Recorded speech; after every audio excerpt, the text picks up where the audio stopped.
بسم اللہ الرحمن الرحیم۔ بسم اللہ الرحمن الرحیم۔ السلام علیکم ورحمۃ اللہ وبرکاتہ۔ عزیز طلبہ، آج التبیان فی علوم القرآن کا سبق نمبر 159 ہے، اور اس سبق کے اندر ہم مشہور انشا پرداز ابن المقفع کا واقعہ جو ہے اس کا بیان، اور اس کے ساتھ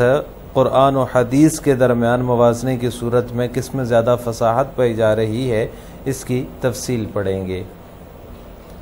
عزیز طلبہ، ابن المقفع یہ مشہور انشا پرداز ہیں۔ انہوں نے ایک دفعہ جو ہے وہ قرآن کا مقابلہ کرنے کا ارادہ کیا، تو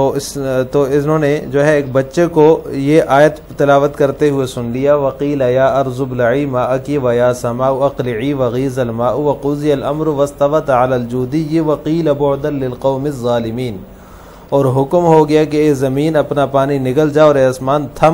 تھم جا، اور پانی گھٹ گیا، اور قصہ ختم ہوا، اور کشتی جودی پر آ ٹھہری، اور کہہ دیا گیا کہ کافر لوگ رحمت سے دور ہیں۔ اس آیت کا سننا تھا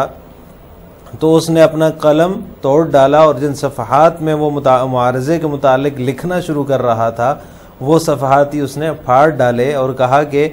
خدا کی قسم یہ کسی انسان کے بس کی بات نہیں ہے، اور جو اس نے جمع کی تھی تحریر اس کو ریزہ ریزہ کر دیا۔ اس طرح ایک بلیغ اور عظیم ادیب جو تھا، اس کی جو ہے وہ قرآن کی ایک سورت کا مقابلے کا سوچنے کے بعد وہ اپنے عزم سے رک گیا، کیونکہ اس کو جو ہے قرآن کا حسن جو ہے اس کا راز اس نے حاصل کر لیا جب اس نے یہ آیت سنی۔ تو اس وجہ سے اس کو بھی اسی جو ہے وہ بہترین اختصار اور غیر معمولی فصاحت کی جو تیسری وجہ ہے اعجاز کی، اسی کے تحت مصنف نے اس کو بھی ذکر کیا ہے کہ کیسے ایک عظیم اور بلیغ ادیب جو ہے وہ قرآن کے معارضے سے اور مقابلے سے رک گیا جب اس نے آیت مبارکہ کو سنا، کہ کتنے اختصار کے ساتھ، کتنی فصاحت کے ساتھ اللہ تعالیٰ نے اس واقعے کو بیان کیا اس آیت میں۔ قرآن کے اسلوب میں فصاحت و اختصار جو ہے اس کی طرف آپ نظر کریں، اور پھر اس کا موازنہ کسی عربی شخص کے بیان کردہ سب سے حسین اسلوب کے ساتھ کریں، اور وہ سب سے حسین اسلوب کس کا ہے؟ آپ صلی اللہ علیہ وسلم کا ہے، جو کہ سید المرسلین ہیں۔ زیادہ فصیح کلام جو ہے اور زیادہ فصیح اسلوب جو ہے وہ آپ صلی اللہ علیہ وسلم کا ہے، جس کی فصاحت و بلاغت کا اعتراف دشمنوں نے کیا ہے اپنوں سے پہلے۔ تو قرآن و حدیث کے درمیان جب آپ موازنہ کریں تو آسمان و زمین کا فرق آپ کو محسوس ہوگا۔ قرآن و حدیث کے درمیان قرآن کی بلاغت، اس کے اندر تر و تازگی، اس کی نورانیت جو ہے وہ اعلیٰ درجے پر ہے، اور اس کا اعجاز اور بیان جو ہے وہ بلند مقام پر فائز ہے۔ مثال کے طور پر جنت میں ملنے والی جو نعمتیں ہیں اس کا ارشاد آپ صلی اللہ علیہ وسلم کے فرمان میں ہے، فیہا ما لا عین رأت ولا اذن سمعت ولا خطر علی قلب بشر۔ اس میں کچھ ایسی نعمتیں ہیں جو کسی نے آنکھ نے دیکھی ہے، نہ کسی کان نے ان کے بارے میں سنا، اور نہ کسی دل میں اس کا خیال گزرا ہے۔ اب یہ جو الفاظ ہیں ان کا جو حسن ہے، اس کے باوجود آپ اللہ تعالیٰ نے جو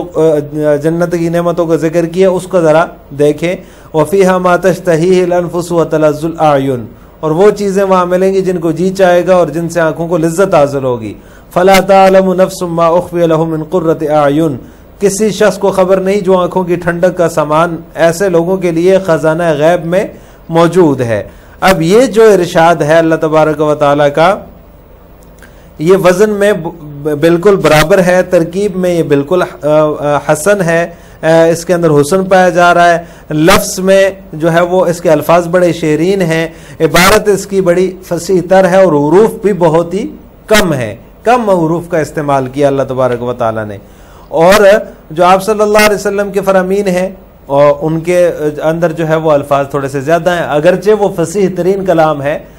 سب سے کلام بشر میں سب سے فصیح ترین کلام ہے۔ اسی طرح آپ صلی اللہ علیہ وسلم کا ارشاد ہے، کلکم راع وکلکم مسئول عن رعیتہ، الرجل راع فی بیتہ مسئول عن رعیتہ۔ اللہ تعالیٰ نے اس کو جو ہے وہ بیان کیا، فوربک لنسألنہم اجمعین عما کانوا یعملون۔ اب دیکھیں کس میں جو ہے وہ اختصار کے باوجود غیر معمولی فصاحت پائی جا رہی ہے۔ تو یہ قرآن کریم جو ہے وہ ایک غیر معمولی فصاحت کا حامل ہے اختصار کے باوجود۔ یہ اعجاز قرآن کی تیسری وجہ کی مزید وضاحت ہے، ان مثالوں کے ذریعے سے مصنف نے اس کی وضاحت کی ہے۔ وَيُرْوَى أَنَّ ابْنَ الْمُقَفَّعِ الْكَاتِبُ الْبَلِيغُ الْمَشْهُورُ حَاوَلَ أَنْ يُعَارِضَ الْقُرْآنَ ذَاتَ مَرَّةٍ فَسَمِعَ صَبِيًّا يَقْرَأُ قَوْلَهُ تَعَالَى وَقِيلَ يَا أَرْضُ ابْلَعِي مَاءَكِ وَيَا سَمَاءُ أَقْلِعِي وَغِيضَ الْمَاءُ وَقُضِيَ الْأَمْرُ وَاسْتَوَتْ عَلَى الْجُودِيِّ وَقِيلَ بُعْدًا لِلْقَوْمِ الظَّالِمِينَ فَكَسَّرَ الْأَقْلَامَ وَمَزَّقَ الصُّحُفَ التي كان قد بدأ بها في المعارضة وقال هذا والله مما لا يستطيع البشر أن يأتوا بمثله فمزق ما جمع واستحيا على نفسه من إظهاره وهكذا رجع الأديب الكبير البليغ عن عزمه بعد أن حدثته نفسه بمعارضة بعض سوره لأنه شعر بروعة القرآن۔ منقول ہے کہ ابن مکفع جو کہ مشہور انشاء پرداز ہیں، اس نے ایک مرتبہ قرآن کا مقابلہ کرنے کا ارادہ کیا تو ایک بچے کو اللہ تعالیٰ کا یہ ارشاد پڑھتے ہوئے سنا وقیل یا ارض ابلعی ماء کی ویا سما وقری وغیض الماء وقضی الامر واستوت علی الجودی۔ اس آیت کا سننا تھا کہ اس نے قلم توڑ ڈالا اور جن صفحات میں معارضے کے متعلق وہ لکھ رہا تھا، لکھنا اس نے شروع کیا تھا، وہ پھاڑ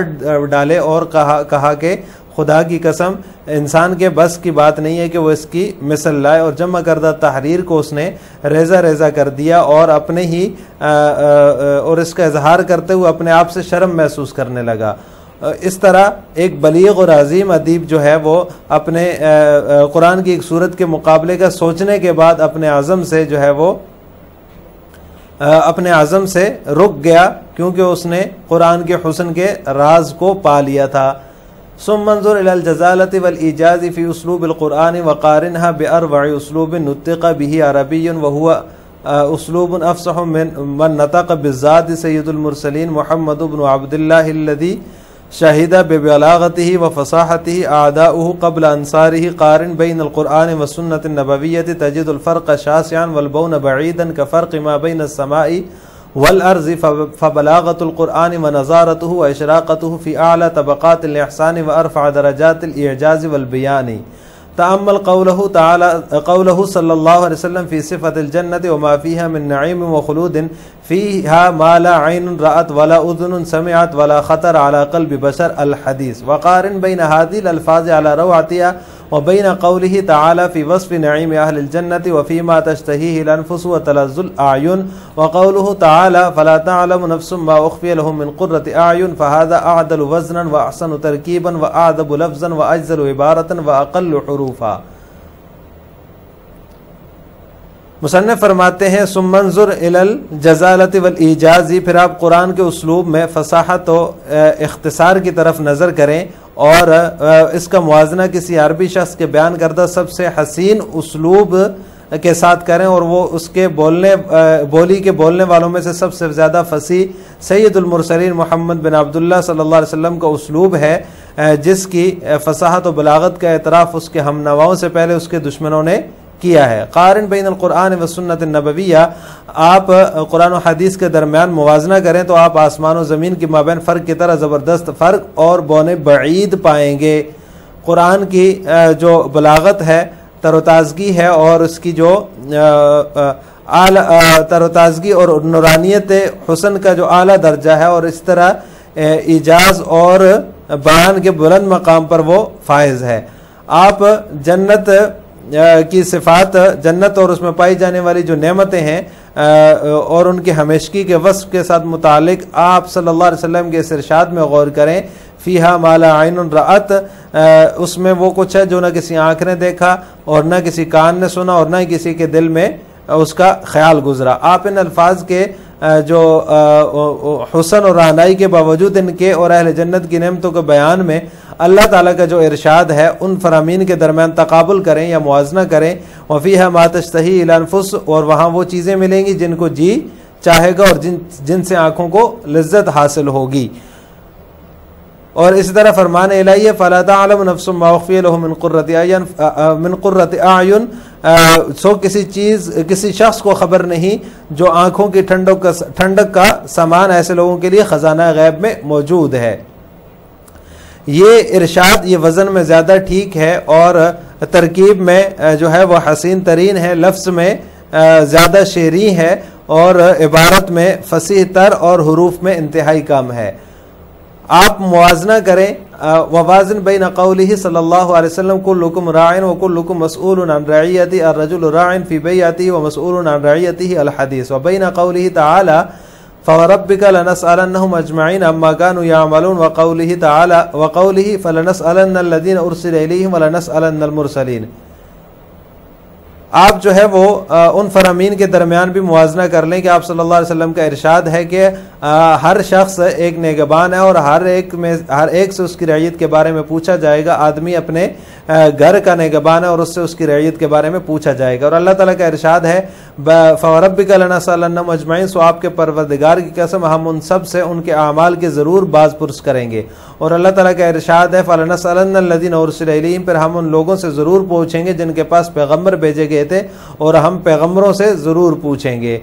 وَكَذَلِكَ قَارِنْ بَيْنَ سَائِرِ أَقْوَالِهِ وَبَيْنَ الْقُرْآنِ الْكَرِيمِ تَجِدُ أَنَّ كَلَامَ الرَّسُولِ عَلَى بَلَاغَتِهِ لَا يَخْرُجُ عَنْ كَوْنِهِ كَلَامُ بَشَرٍ فِي الذِّرْوَةِ الْعُلْيَا مِنَ الْكَلَامِ أَمَّا كَلَامُ اللَّهِ تَعَالَى فَلَا يَشْبَهُ كَلَامٌ لأنه كلام خالق البشر انظر إليه وهو يتحدث في جزء آية من آياته المجيدة عن أحوال الأمم السابقين ومآل الجاحدين المكذبين وما حل بهم من كوارث ونكبات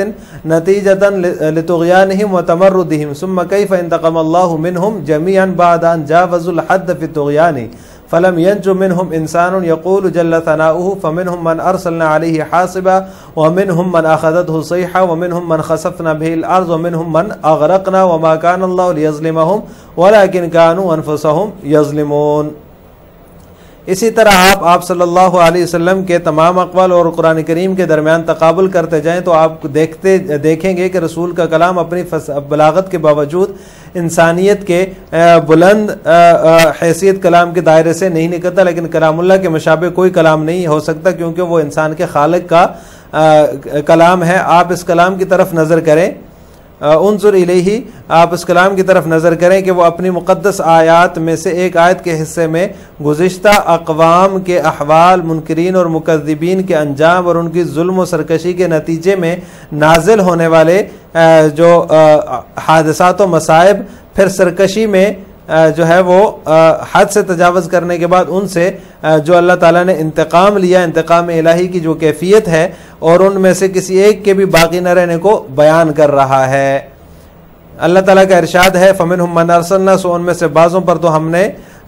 تیز ہوا بھیجی اور ان میں سے بعضوں کو ہولناک آواز نے دبایا اور ان میں سے بعض جو ہیں ان کو ہم نے زمین میں دھنسا دیا اور ان میں سے بعض کو ہم نے پانی میں ڈبو دیا۔ اور اللہ تعالیٰ ایسا نہ تھا کہ ان پر ظلم کرتا، لیکن انہوں نے خود اپنی جانوں پر ظلم کیا ہے یا وہ خود اپنی جانوں پر ظلم کرتے تھے۔ یقول القرطبی رحمہ اللہ نقلا عن ابن الحصار وهذه ثلاثة اوجه من النظم والاسلوب والجزالة لازمة كل سورة بل هي لازمة كل آية وبمجموع هذه الثلاثة يتميز مسموع كل آية وكل سورة عن سائر كلام البشر وبها وقع التحدي والتعجيز ومع هذا فكل سورة تنفرد بهذه الثلاثة من غير أن ينضاف إليها أمر آخر من وجوه العشرة فهذه سورة الكوثر 3 آيات قصار وهي أقصر سورة في القرآن وقد تضمنت الأخبار عن مغيبين أحدهما الإخبار عن الكوثر نهر في الجنة وعظمه وسعته وكثرة أوانيه وذلك يدل على أن المصدقين به أكثر من أتباع سائر الرسل والثاني الإخبار عن الوليد بن المغيرة وكان عند نزول الآية ذا مال وولد ثم أهلك الله سبحانه ماله وولده وانقطع نسله۔ علامہ قرطبی رحمہ اللہ تعالیٰ فرماتے ہیں ابن الحصار رحمہ اللہ سے نقل کرتے ہوئے کہ نظم و اسلوب اور فصاحت یہ تینوں وجوہات ہر صورت بلکہ ہر آیت کا لازمی حصہ ہیں، اور انہی تین کے مجموعے سے ہر آیت و صورت کا مسموع انسان کے تمام کلاموں سے ممتاز ہو جاتا ہے،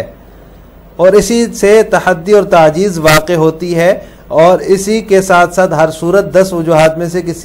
کسی اور وجہ کے ملائے بغیر ان 3 وجوہ کے ساتھ ممتاز رہتی ہے۔ یہ سورہ کوثر ہے جو 3 چھوٹی آیات پر مشتمل قرآن میں سب سے چھوٹی سورت ہے،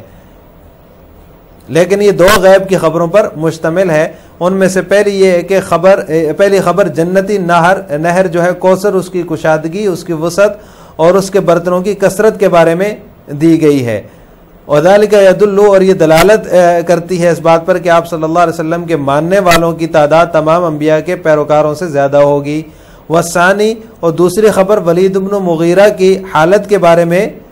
جو ہے وہ بیان کر دی گئی ہے، وکان عند نزول بیان کی گئی ہے، وکان عند نزول الآیت ذا مال و ولد، کہ آیت کے نزول کے وقت ولید مال و اولاد والا تھا، پھر اللہ تعالیٰ نے اس کے اموال اور اولاد کو ہلاک کر دیا اور اس کی نسل ختم ہو گئی۔ لہٰذا آج کے سبق کا خلاصہ یہ ہوا کہ ہم نے اعجاز قرآن کی تیسری وجہ کے تحت مشہور انشاء پرداز ابن المقفع کا واقعہ اور غیر معمولی فصاحت کی مزید تفصیل پڑھی ہے۔ السلام علیکم ورحمۃ اللہ وبرکاتہ۔